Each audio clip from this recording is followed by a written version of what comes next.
전 세계 최고의 작곡가인 베토벤을 다들 아시리라 생각을 합니다.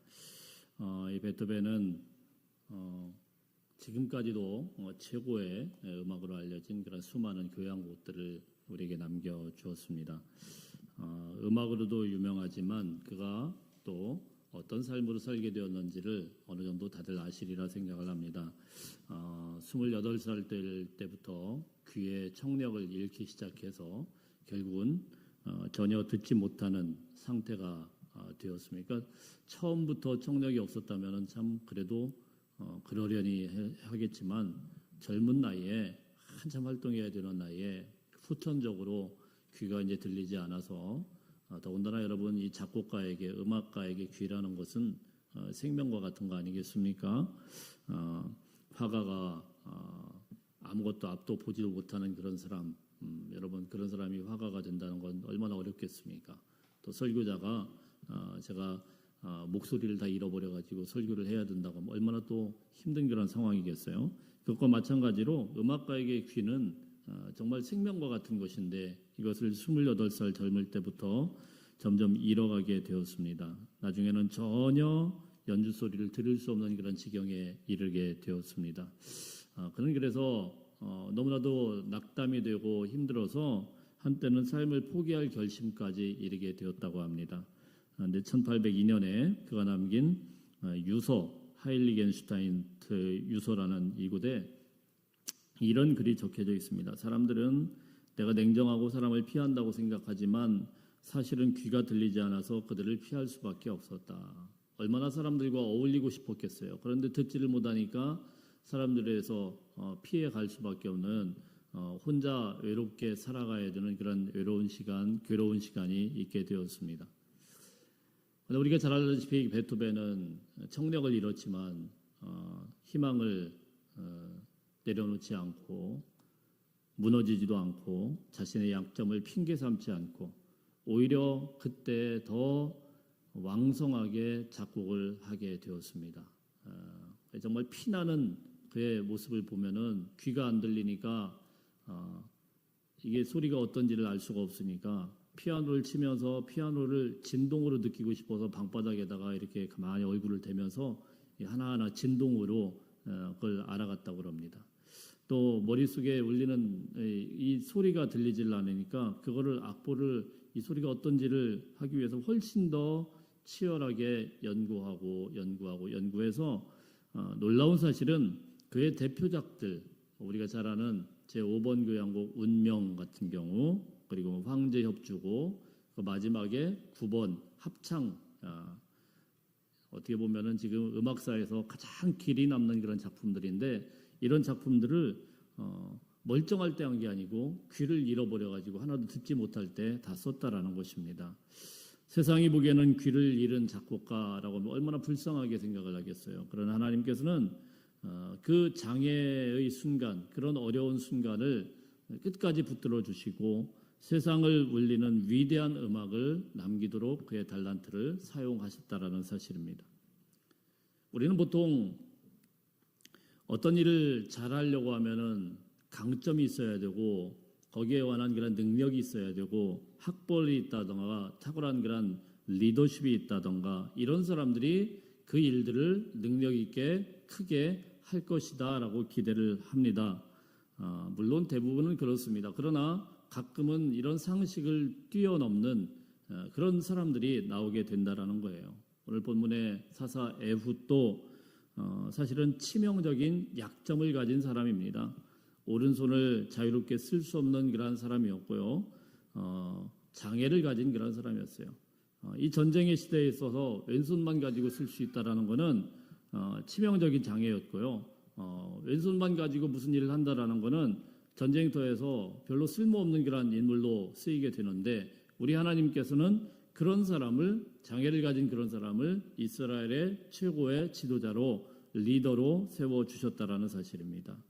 오늘 말씀을 통해서 우리의 연약함 가운데 여러분들과 저와의 그런 연약함 가운데서도 우리 하나님의 감추어 주신 신비로운 은혜를 발견할 수 있는 시간이 되시기를 주의 이름으로 축복합니다.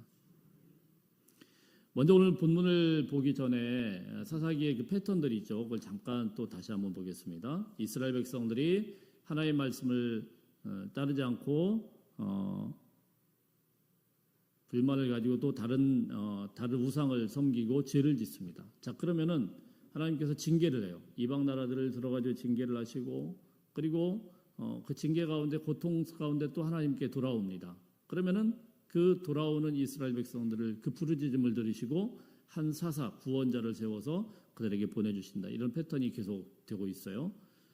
그래서 우리가 지난주에 살펴보았던 사사기 3장 앞부분에는 드디어 첫 번째 사사인 온니엘이라는 사람이 나와요. 갈렙의 조카인 온니엘이라는 사람이 나오고요.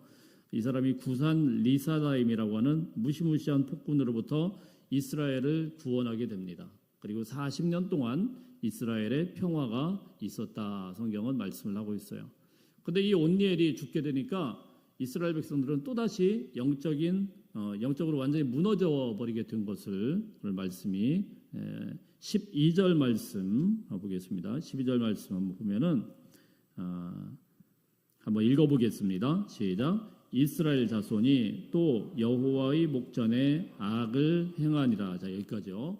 이스라엘 백성들이 또라는 거예요. 또 사람이 죽자 온니엘이라는 사람이 이 영적인 리더가 딱 죽으니까 또 여호수아가 딱 죽으니까 또 이스라엘 백성은 이게 계속 반복이 됩니다. 이 당시에 얼마나 영적인 현실이 잘 드러나 있는 단어인지 몰라요. 또 누군가가 있으면은 그냥 눈치 보면서 있다가 그게 딱 사라지면은 또 계속해서 그들은 하나님을 떠나게 됩니다. 오늘 말씀해 보면은 여호와의 목전에 악을 행했다 이렇게 말씀을 하고 있어요. 계속 반복되는 패턴이고 반복되는 말씀이에요. 여호와의 목전에 악을 행했다. 하나님이 딱 그들 가운데 있어요. 아직도 예배드리는 사람들이고, 아직도 예수님을 입으로 고백하는 사람들이고, 아직도 하나님의 백성으로 살아가려고 몸부림치는 그런 모습이 있습니다.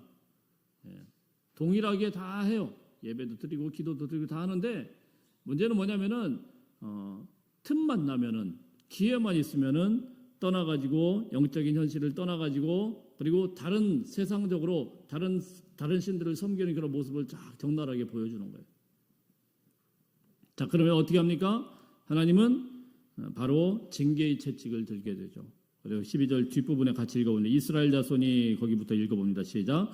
이스라엘 자손이 또 여호와의 목전에 악을 행하니라. 이스라엘 자손이 여호와의 목전에 악을 행함으로 여호와께서 모압 왕 에글론을 강성하게 하사 그들을 대적하게 하시매.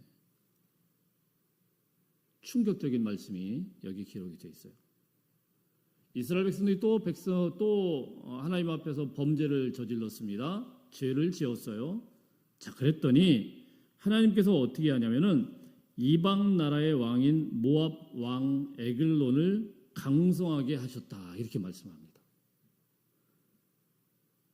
모압이라는 나라는요, 사실 이때 다까지만 하더라도 이스라엘한테 그렇게 함부로 대드는 나라가 아닙니다. 균등한 나라가 아니에요. 적어도 이 당시에 사사시대 때 요 앞에 부분에 있을 때의 모압은요, 굉장히 이스라엘하고는 비교가 안 되는 그런 나라입니다. 위협이 전혀 없어요. 자, 모압이라는 나라가 어디서 나오냐면요, 이스라엘 백성들이 광야 생활을 할 때 민수기 24장 말씀에 보면은 그들이 굉장히 이스라엘 사람들 두려워했습니다. 이러다가 우리 끝장나겠구나. 쟤들이 보니까 광야에서 야 무슨 40년 동안 모든 적들과 싸웠는데 다 이겼네. 우리가 지금 광야에 살고 있는데 우리 이러다가 다 큰일 나겠다 싶어가지고 힘으로는 안 될 것 같으니까 그때 이 모압 왕 발람이라고 하는 주술사를 찾아가가지고 저주를 좀 내려달라 이렇게 부탁을 하죠. 돈을 주면서. 근데 저주는커녕 이 주술사가 축복을 내리게 됩니다. 자, 그런 사건이 있었죠. 나귀의 입을 통해서 막 이렇게 발람을 막 꾸짖고. 자, 그래가지고 이게 안 통해요. 그만큼 모압은 이스라엘 백성들에 대해서 두려운 마음을 갖고 있었어요. 함부로 대드는 그런 나라가 아니에요. 급기야는 어떤 일이 발생을 하냐면은 모압이 이제 그 사건이 이후에 이스라엘 백성들이 완전히 이들을 그냥 본때를 보여줘가지고 거의 씨가 말라버립니다. 사람이 다 죽고 나가지고 모압이 이제 그나마도 힘을 다 잃어버려가지고 아무것도 없는 아닌 그런 존재가 되었어요. 주변에 살긴 살지만은 이스라엘 사람들의 마음 속에서는 그냥 발톱의 때처럼 생각하는 아이고 저거 뭐 아무것도 아닌 존재들 이렇게 무시하는 존재들이었단 말입니다. 모압은 뭐 한마디로 이스라엘이라 그러면은 그냥 그 앞에서 그냥 굽신굽신거릴 수밖에 없고 찍소리도 못하는 그런 존재였어요. 그리고 신명기 말씀이 선포된 그 지역이 어디냐면 그게 모압 땅이거든요. 모압 언약이라고 해서 모압 땅에서 딱하니 자기네 땅인데 이스라엘 백성들이 딱 주둔을 해가지고요. 거기서 모세가 신명기 전체 말씀을 설교를 쭉 하면서 저쪽 건너편을 바라보고 있어도 모압 땅이 모압에 있는 그 사람들이 와가지고 쳐들어오질 못해요. 그만큼 이스라엘이다 그러면은 두려움을 가지고 그 앞에서 함부로 하지 못하는 존재들이었는데 어떻게 했다고요? 하나님이 그들을 강성하게 만들었대요. 그야말로 찍소리도 못하는 약한 존재들이었는데 그들이 강성해져 가지고 갑자기 이스라엘을 쳐들어온 겁니다. 그리고 이기게 한 거예요. 왜요? 말 안 듣는 이스라엘을 혼쭐 내기 위해서 약하디 약한 모압 편을 하나님이 들어주시니까 여러분 이스라엘이 무슨 뭐 지금까지 대단한 힘을 가진 것 같지만은 하나님 없으면 아무것도 아니잖아요. 근데 하나님이 이스라엘 백성들의 편을 들어주는 게 아니고 이 이방인 모압의 편을 들어주는 바람에 그들에게 힘을 주는 바람에 그래가지고 이제 당하게 되는 거예요. 마치 우리 집 아이들이 말을 안 듣는다고 아버지가 동네 깡패를 용돈까지 주면서 야 이리 와봐 우리 애 좀 두들겨 패 내가 10,000원 줄게 뭐 이러는 거나 똑같은 거예요. 어떻게 하나님이 이럴 수가 있냐는 거예요.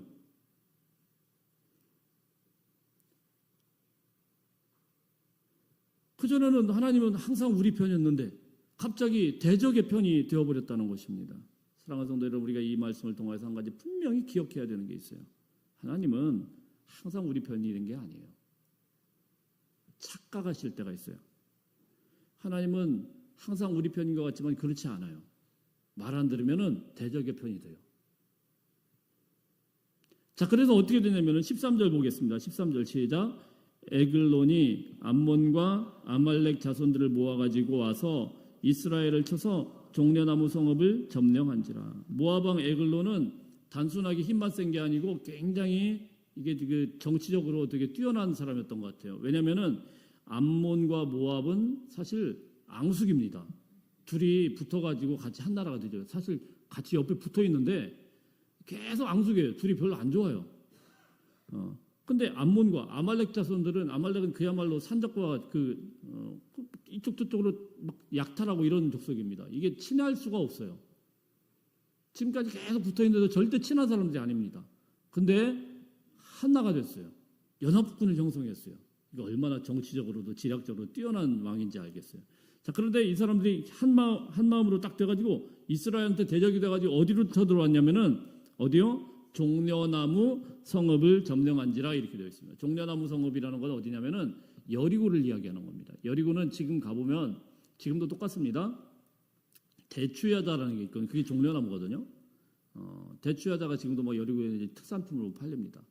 큰 오아시스가 있어가지고 거기 이제 이 대추야자가 쫙 열리는데 그 거기를 여리고를 다 점령을 해버린 거예요.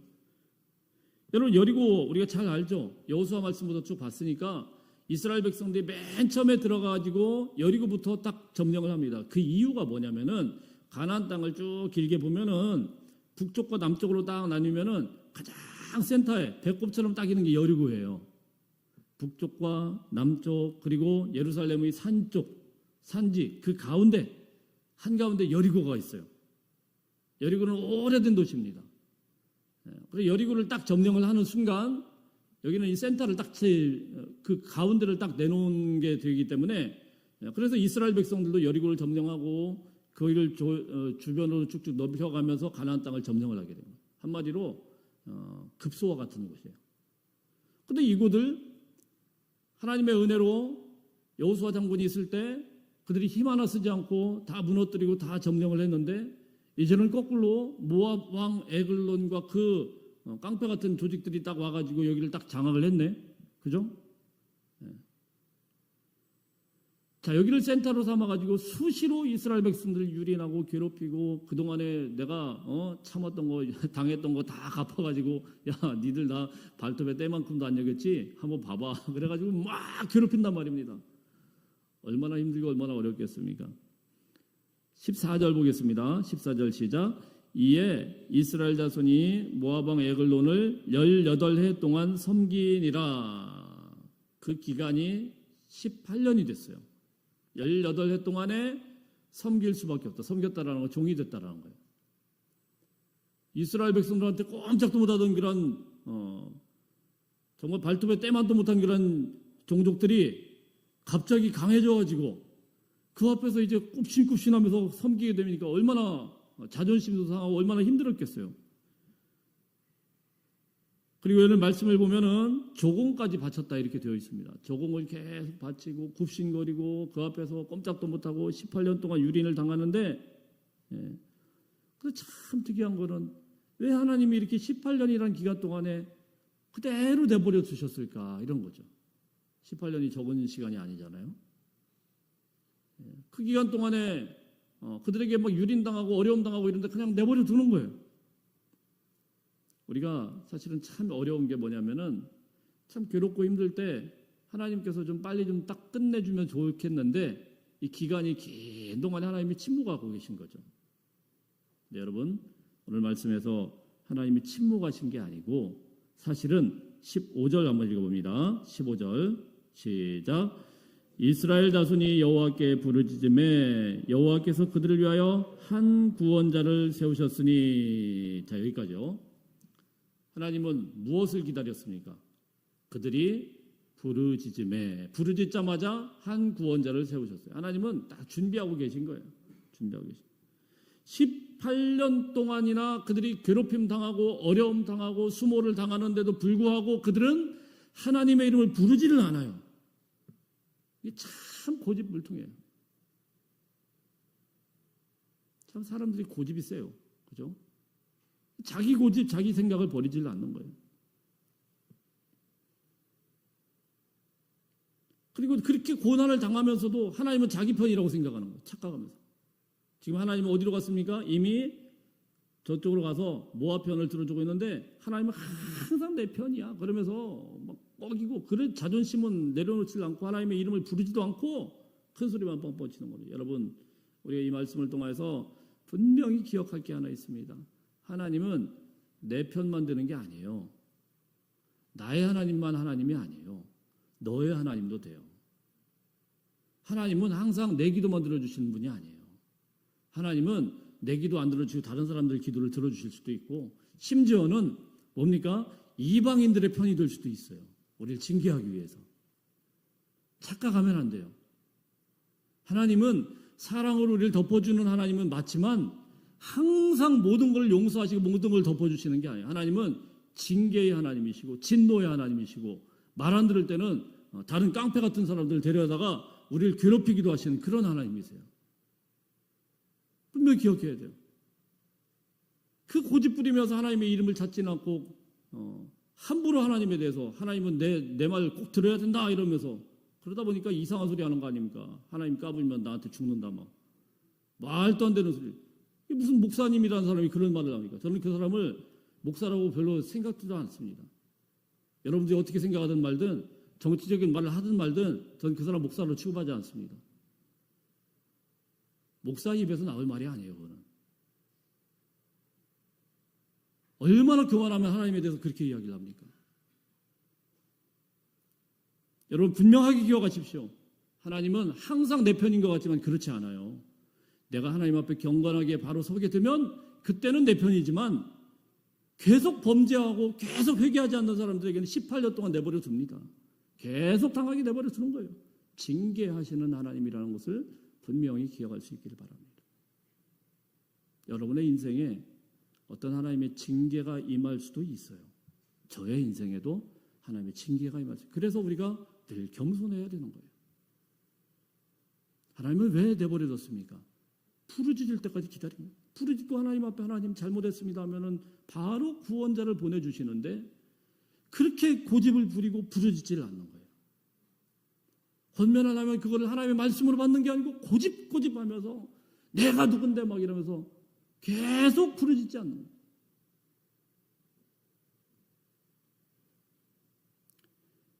참 놀라운 것은 하나님께서요, 이런 가운데서 하나님 놀라운 구원자를 세우셨는데 그 구원자가 누구냐면은 15절 하반절 부분 보면은 여호와께서 그들을 위하여 한 구원자를 세우셨으니 그는 곧 어떤 사람이요? 베냐민 사람 게라의 아들 왼손잡이 에훗이라 이렇게 설명을 합니다. 에훗에 대해서 설명하는 게 길어요? 짧아요? 되게 길죠. 베냐민 사람 게라의 아들 왼손잡이 에훗. 이 길다라는 거는 유명할까요? 유명하지 않을까요? 별로 안 유명해. 이 사람을 설명하기가 좀 복잡한 거예요. 예. 제가 아주 유명한 목사님이면은 다른 거 필요 없습니다. 이무희순 목사님 끝나는데 저에 대해서 설명을 하려고 하면은 뭔가 좀 길어야죠. 저기 서울에 있는 어느 목사님한테 소개를 하는데 주문진에 있는 거기 제일 교회를 담임하는 그러면서 아주 길게 설명을 하죠. 왜냐하면 별로 안 유명하니까. 그런 거예요. 이 사람 별로 유명하지 않은 거예요. 유명하지 않다라는 거는 그렇게 힘이 크게 있는 그런 사람이 아닙니다.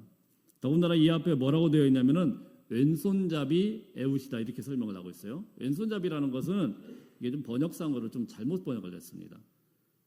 원래 원어에 보면은 왼손잡이라고 이렇게 번역이 정확한 건 뭐냐면은 오른손이 묶인 사람 이름입니다. 오른손이 묶인 사람. 오른손이 묶였다는 오른손을 쓰지 못하는 장애인이라는 거예요. 그러니까 왼손밖에 못 써. 어쩔 수 없이. 그런 분들이 있잖아요. 오른손이 선천적으로 뭐 이렇게 조막선으로 이렇게 나오시던가 아니면은 뭔가 불의의 사고로 이쪽이 좀 다쳤던가 이래서 못 써요. 그래서 왼손만 쓸 수밖에 없는 장애인이요. 굉장히 심각한 장애를 갖고 있는 거예요. 그래서 여러분 전쟁의 시대, 지금도 물론 뭐 장애인들에 대해서 우리가 잘 한다고 하더라도 편견이 있잖아요. 그런데 이 전쟁을 해야 되는 그런 시대에 오른손을 못 쓴다. 왼손만 써야 된다. 이거 뭐에다 써먹어요? 사실은 아무짝에도 못 써먹어요. 그래가지고 이 사람은 사람 사회에서 굉장히 쓸모없는 존재로 여겨지게 된 거예요. 그래서 무슨 일을 담당을 하냐면 칼을 들고 좀 싸워야 되는 전쟁에 뭐 젊은 사람들이 나가서 싸워야 될 텐데 군인으로는 못 써먹어. 이게 무슨 일을 담당합니까? 다시 한번 15절 보면 모압 왕 에글론에게 뭘 해요? 공물을 바칠 때에 가서 공물 바치고 굽신굽신하는 일에 누구를 사용합니까? 이런 장애인을 사용한 거예요.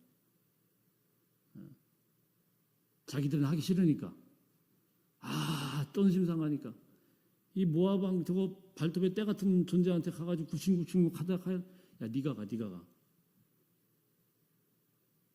거기는 너같이 쓸모없는 애가 가는 거지 나는 가면 안 돼. 자 이렇게 취급받던 사람들이에요. 저 얼마나 기가 막힙니까? 우리는요 하나님께서 사람을 이렇게 선택을 할 때 보면 참 가끔 이해가 안 될 때가 있어요. 왜 에훗이야? 왜?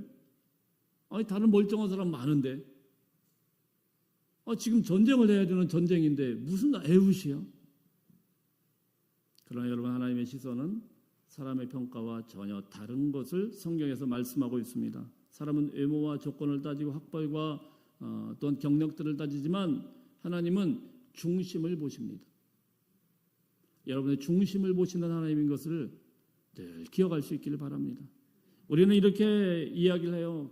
하나님의 일도 건강해야 하지. 내가 좀 건강만 했다고 하면 하나님의 일을 열심히 하실 텐데 뭐 이런데 옛날에 건강할 때 얼마나 열심히 하셨는지 모르겠지만 꼭 그렇게 말씀하세요. 지금은요 몸이 너무 아파서 못해요. 내가 조금만 더 많이 배웠으면 멋지게 하나님의 일을 할 텐데 멋지게 살 텐데 내 형편이 조금 나아졌다고 하면은 돈도 좀 많고 재정적으로 좀 여유도 있고 그러면 하나님 앞에 충성을 할 텐데 하지만 여러분 성경 어디에도 그런 거 요구한 적이 한 번도 없어요.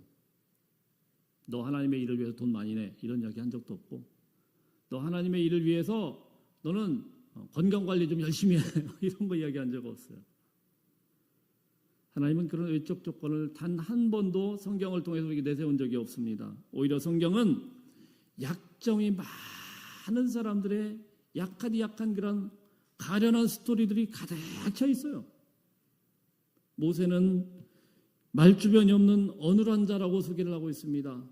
말주변이 없는 어눌한 자를, 이스라엘 백성들을 이끄는 200만이나 되는 이스라엘 백성들을 이끄는 최고의 출애굽 지도자로 세우신 분이 하나님이세요. 다윗은 어떻습니까? 다윗은 하카탄이라고 되어 있어요. 하카탄이라는 건 말제라는 말이에요.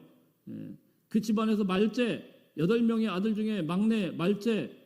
이 말은 무슨 말이냐면은 일부러 말제요. 마지막 제. 쟤는 하카타, 쟤 쓸모없는 애, 쓸데없는 애다. 집안에서 쓰잘데기가 없어요. 그 집에도 안 놔두는 거예요. 너는 나가서 아버지 집에 있는 그런 목동처럼 저기 양이나 지켜. 양틈에서 그냥 거기서 냄새 나는 데서 잠자고 거기서 살아. 집에 들어오지도 말어.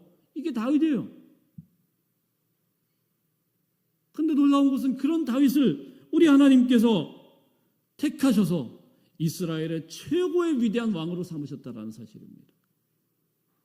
조금 이따 나오게 되는 이 기드온은 어떻습니까? 기드온은요, 아주 작은 지파의 보잘것없는 인물이었는데 미디안이라는 대단한 그런 나라를 물리치는 큰 용사로 우리 하나님이 삼으셨다는 사실입니다. 신약의 제자들은 어떻습니까? 갈릴리 어부 출신의 베드로와 안드레, 어부였습니다. 세리였던, 이스라엘 모든 백성들에게 미움을 받았던 세리 마태, 세상에서 소외받고 세상에서 인정받지 못하는 그런 사람들을, 그리고 하나님께서 제자로 삼으시고, 심지어는 여러분 교회를 핍박하는데 앞장섰던, 교회를 핍박하고 교회에 있는 사람들이 갖다가 고발하고 죽이려고 하던 살기 등등했던 사울을 우리 하나님께서 교회의 기둥처럼 사용하시고 이방인의 사도로 기둥처럼 세우셔서 사용하셨다는 사실입니다. 우리 하나님께서 사람을 택하여 쓰실 때는 그 사람이 강점을 가지고, 그 사람이 대단한 세력을 가지고 위대하기 때문에 쓰시는 게 아니고, 약점투성이고 허점투성이고 아무것도 못하는 그런 힘없는 존재들이지만 하나님께서 그를 쓰시게 되니까 구원하는 사사로, 하나님의 일을 하는 놀라운 리더로 사용을 하시더라는 것입니다. 그래서 사도 바울이 뭐라고 합니까? 고린도전서 1장 27절 말씀에 보면은 하나님께서 세상에 미련한 것들을 택하사 지혜 있는 자들을 부끄럽게 하시고 세상에 약한 것들을 택하사 강한 것들을 부끄럽게 하려 하시며, 자기 얘기하는 거예요. 자기 얘기하는 거예요. 자기는 정말 쓸모없는 존재였고 약한 존재였는데 하나님이 택하셔서 강한 자들을 부끄럽게 하시고, 하나님이 택하셔서 지혜 있는 자들을 부끄럽게 하시고, 허점투성이인 자기 인생을 하나님이 택하셔서 사용하셨다라는 사실입니다. 하나님 정말 효과적으로 사람을 사용한다고 하면 에훗을 쓰면 안 되죠. 에훗이 왜 하나님 앞에서 이렇게 쓰임받고 에훗이 위대한 사도로 쓰임을 받고 또 칭송을 받게 됩니까? 에훗이 만일에 신체 조건이 멀쩡하고요, 대단한 지략을 가진 천재 장군이었다고 하면은, 에훗이 그런 일을 하면은 사람들은요 그냥 보면서 저 사람은 저렇지, 그렇지, 에훗인데 이렇게 생각해요. 근데 에훗을 사람은 취급을 안 했어요. 이러고 다니는데 뭘 하겠나 싶은데, 그러니까 사람들이 볼 때는 뭐라고 합니까? 오른손을 쓰지 못하는 자가 그 엄청난 왕을 죽였기 때문에 하나님께서 하신 일이다, 이러고 하나님을 찬양하게 되는 거예요. 여러분, 여기서 우리가 놓치지 말아야 돼요. 에훗이 하나님을 믿었다고 해서 아무것도 하지 않은 채 그 세월을, 허송세월 보내지 않았다라는 사실입니다.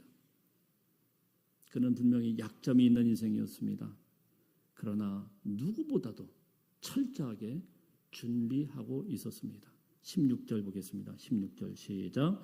에훗이 길이가 한 규빗 되는 좌우에 날선 칼을 만들어 그의 오른쪽 허벅지 옷 속에 차고, 이 짧은 한 절 속에 에훗이 얼마나 눈물겨운 노력을 했는지를 우리는 알아야 돼요. 자세히 보면은 한 규빗 되는, 한 규빗은 이 정도 되는 뭘 만들었어요? 좌우에 날선 칼을 만들어. 그는 칼을 드는 자가 아니에요. 전쟁 무기를 들 수는 힘이 없어요. 그 당시에 칼은 큰 칼들입니다. 그래가지고 여러분 골리앗의 그 칼을 갖다가 그 전시하고 딱 두지 않았습니까? 그 들 수가 없어요. 딱 들고는 한 칼에 그냥 쫙 하고 사람을 죽일 수 있는 그런 엄청난 그런 무기들을 만들었습니다. 근데 에훗은 그거 못 듭니다. 그리고 이 당시 칼은 주로 이제 양날이 아니고 한쪽만 아주 예리하게 이렇게 다 만들었다고 합니다. 그거 에훗은 못 써요. 그러면 에훗은 무엇을 합니까? 이 칼을 자기가 만들 수밖에 없었어요. 양쪽 날을 다 좌우의 날선 감을 다 만들어 가지고 옷 속에 숨겼습니다. 이걸 쓰게 될지 안 쓰게 될지도 모르는데 자기가 할 수 있는 왼손을 가지고 이걸 계속 칼을 만들고는 에훗을 한번 생각해 보세요. 이걸 언제 쓸지 안 쓸지도 모르는데 한 손을 가지고 계속 만든 겁니다. 그리고 오른쪽 허벅지에다 다 숨겨서 가게 된 거예요. 당시에 모든 군사는 오른손잡이 기준이었기 때문에 이렇게 한 손을 못 쓰고 이렇게 오는 장애인이 공무를 가지고 오게 되면은 그래도 좀 멀쩡한 사람 같았으면은 군인들의 검색대에 딱 걸리죠. 근데 에훗은 장애였지만 이것이 큰 장점으로 작용을 하게 된 겁니다. 오른쪽에다 딱 놓고 이 장애인이 있을 하니까 전혀 의심을 안 한 거예요. 세상은 그의 약점만 보고 약점을 가지고 네가 무엇을 하겠느냐고 무시했지만 하나님은요 이 약점을 정말 누구도 예측할 수 없는 전략적인 무기로 바꾸신 것을 믿으시길 바랍니다. 에훗은 장애를 핑계 삼지 않았어요. 그 장애 때문에 누구도 생각하지 못하는 자신만의 훈련 방법을 찾게 되었다는 것입니다. 여기 아주 중요한 영적인 교훈이 있어요. 하나님은 우리에게 없는 거 요구하지 않습니다. 다른 사람들이 가진 것 부러워하면서 내가 양쪽 팔만 있었다고 하면은 이런 거 원하지 않아요.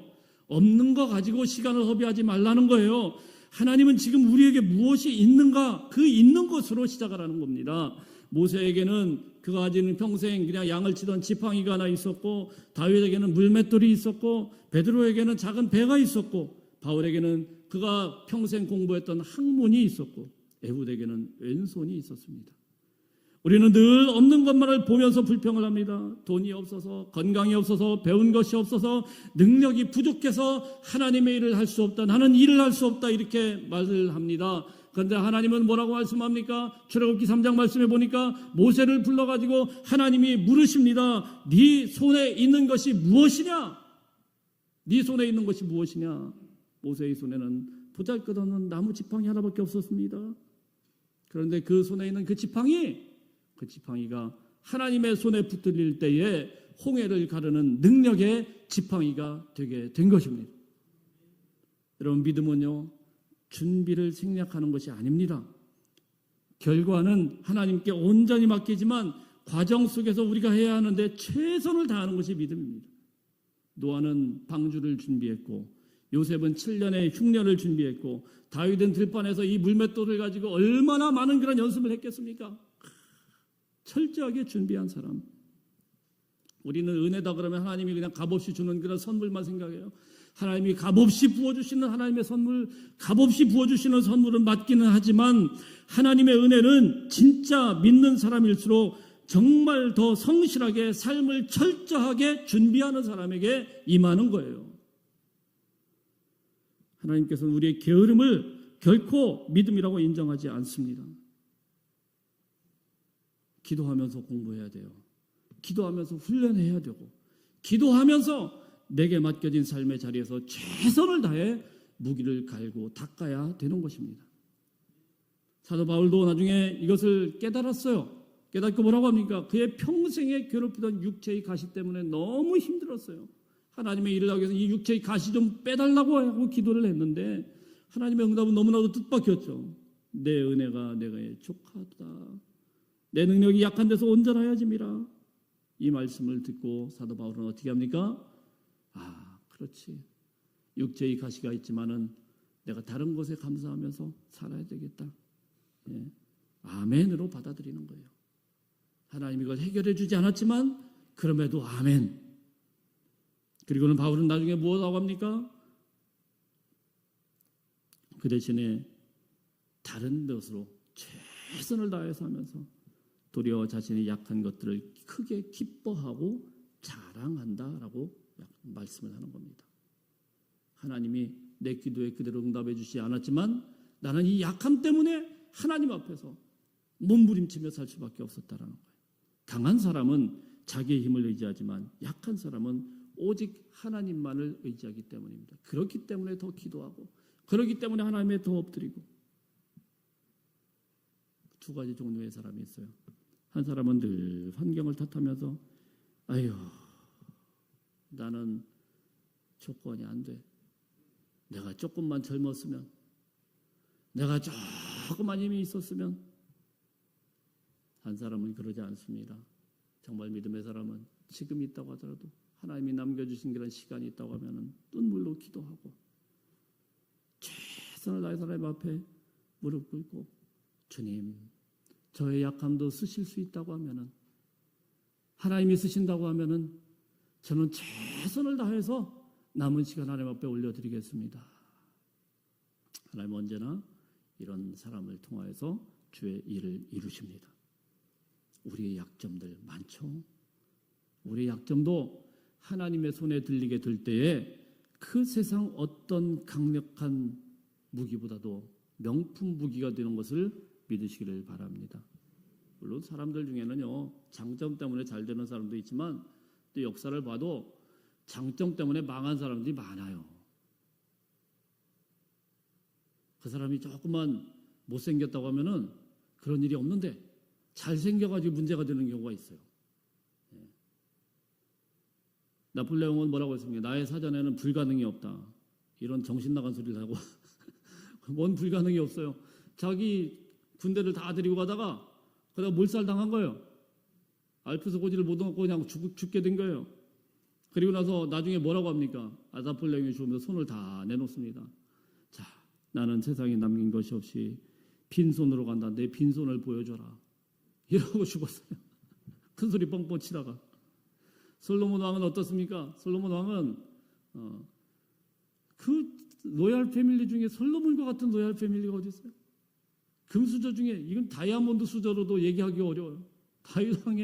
다윗왕의 모든 것들을 다 혜택을 받고 자란 이 솔로몬인데 그 큰 은혜를 받았음에도 불구하고 그는 어떻게 했습니까? 부인을 1000명이나 뒀습니다. 참 대단한 것 같아요. 한 명도 힘든데 1000명을 이렇게 이걸 뭐 능력자라고 봐야 될지. 그리고 나서 나중에 뭐라고 합니까? 이 궁에 자기의 궁과 자기 집에다 막 금으로 갖다 아주 그냥 쏟아 부었습니다. 솔로몬이 노년에 쓴 그 책들에서 다 뭐라고 하는지 아세요? 헛되고 헛되고 헛되고 헛되니 모든 것이 헛되다. 다 누려보니까요. 다 해보고 한다는 소리가 헛되고 헛되고 헛되고 헛되고 헛되고. 내가 해야 해서 행하는 모든 것을 본들 다 헛되어 바람을 잡는 것 같다. 이 땅에 자신이 가졌던 장점 때문에 망해간 사람들의 얘기는요 정말 수두룩합니다. 그러나 여러분 이 땅에서 자기가 약점이 있었지만 어려웠지만 어려운 가정 환경이었지만 그럼에도 불구하고 최선을 다할 때 놀랍게 쓰임받은 사람들이 많아요. 에브라임 링컨은 어떻습니까? 링컨은요 돈이 없어가지고 학교를 제대로 못 나왔어요. 학력에 큰 약점을 가진 사람이에요. 그러나 그는 변호사가 되었고 국회의원이 되었고 역사상 가장 위대한 대통령이 되었습니다. 왜 그랬습니까? 그는 실패라는 것을 두려워하지 않았어요. 한 번만 실패하냐? 내가 인생 맨날 실패지. 계속 도전한 겁니다. 안 되면 또 도전, 안 되면 또 도전하고 결국은 된 거예요. 삭개오는 어떻습니까? 직업상의 약점을 가졌습니다. 세리장이었습니다. 신체상의 약점을 가졌습니다. 사회적으로 고독하게 살아가던 사람이었습니다. 그러나 그 약점 때문에 주님을 만나게 된 거예요. 하나님의 사람들은 약점 때문에 망하지 않습니다. 약점 때문에 하나님으로부터 버림받지 않습니다. 약점 때문에 실패하는 삶을 살아가지 않아요. 그래 바울이 로마서 8장 26절에 이런 말씀을 이와 같이 성령도 우리 연약함을 도우시나니 우리가 마땅히 빌바를 알지 못하나 오직 성령이 말할 수 없는 단식으로 우리를 위하여 친히 간구하시니라. 성령님은요, 우리 연약함을 싫어한다고 하지 않았어요. 우리 힘 없음을 무시하지 않아요. 우리가 연약하다는 사실 때문에 우리를 싫어버린다고 하지 않았어요. 오히려 연약하심을 도운다고 했습니다. 어떻게 보면 우리 연약함이 우리에겐 큰 강점이에요. 여러분의 나이 들고 늙고 병들고 어렵고 힘들고 이런 것들이요, 약점이 아니고 오히려 하나님 앞에는 강점입니다. 그걸 붙들고 하나님 앞에 기도하면 하나님께서 그 약점을 도우시고 쓰시고 사용하시는 줄로 믿으시길 바랍니다. 사랑하는 성도 여러분, 지금 여러분의 삶에도 말도 못할 많은 약점들이 있죠. 남들에게 쉽게 꺼내지 못하는 건강의 문제들, 경제적인 어려움들, 깨어진 가정의 아픔들, 성격적인 어떤 결함들, 또 혹은 영적인 어떤 연약함들, 여러분들 이런 것들 때문에 많이 괴로워하고 있습니까? 다른 사람들은 하나님이 축복하셨는데 왜 내 인생은 이럴까? 약점 때문에 하나님이 나를 버렸다고 생각하지 마십시오. 하나님은 우리의 약점 때문에 우리를 버리는 분이 절대로 아닙니다. 오히려 바로 그 연약한 자리를 통해서 하나님의 살아계심과 능력을 여러분의 인생을 통해서 나타내기를 원하시는 분이십니다. 문제는 약점의 유무가 아니고 그 약점을 바라보는 시선입니다. 약점을 원망하면 열등감이 되지만 그것을 하나님 앞에 맡기면은 거룩한 사명자가 되게 되는 것입니다. 약점을 붙들고 혼자 울면은 깊은 상처가 되지만은 하나님 앞에 그 약점을 드리게 되면은 여러분의 그 약점이 많은 사람들을 이롭게 하는 간증거리가 되는 거예요. 약점을 핑계 삼으면 실패의 인생이 되지만 하나님 앞에 그 약점을 온전히 맡기면은 위대한 하나님의 능력의 사람으로 거듭나게 되는 것입니다. 에훗의 오른손은 묶여 있었지만은 그를 붙드시는 하나님의 오른손은 결코 묶이지 않았습니다. 에훗의 힘은 연약했지만 그와 함께 하시는 하나님의 능력은 무한했습니다. 오늘날 우리도 마찬가지입니다. 우리가 세상을 붙드는 그런 밧줄보다 우리를 붙드시는 하나님의 손이 훨씬 더 강력하다는 사실을 믿으시기를 바랍니다. 여러분, 약함 때문에 주저앉지 마십시오. 그 약함을 통해서 행하실 하나님의 위대하심과 하나님의 놀라운 은혜를 깊이 묵상하시고 여러분의 자리에서 하나님의 이름을 부르며 예배할 수 있는 참된 예배자들 다 되시기를 주 이름으로 축복합니다.